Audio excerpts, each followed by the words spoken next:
And this year, there's every year there's a sizable difference in what your odds are of making the Final Four as a 2, a 3, or a 4 seed. But in particular, this year, there's a tight battle, and there's a strong group, I think, of 2s, 3s, and 4s.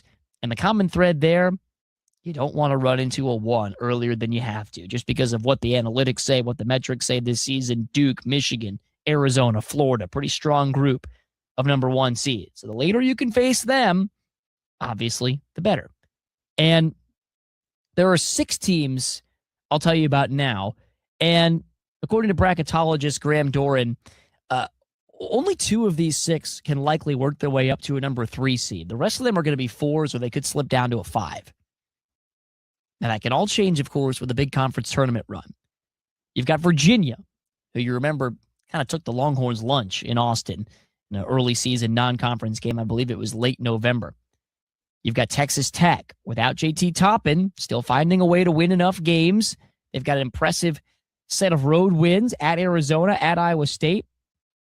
They beat Duke on a neutral site. They beat Houston and Lubbock.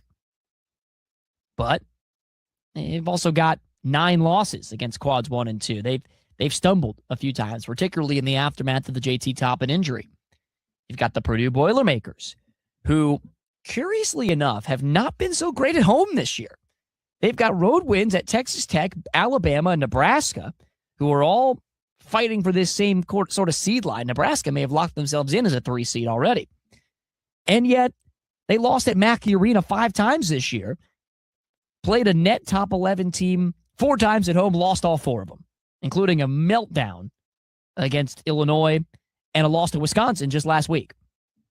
Then you've got Kansas, who has played a very difficult schedule and taken advantage of its top opportunities.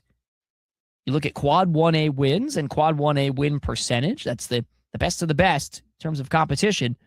They're right up there with Duke, Michigan, and Arizona.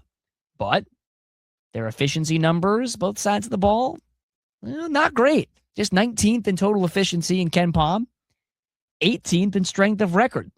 Notably, they lost at home to Cincinnati, hurting them in that column. You've got Gonzaga, who is a similar type of team. Great wins, a couple of rough losses. Haven't beaten a really great team on the road yet besides Santa Clara. That's the team they'll face in the WCC championship tonight. And then from the SEC, Alabama, who has played the hardest strength of schedule in the country. They are top 9 in terms of resume metrics. They have wins over St. John's in New York, Illinois, and Chicago. But they lost to 2 of these teams that are in this same conversation, 0-2 against Purdue and Gonzaga. One of those losses was in Tuscaloosa.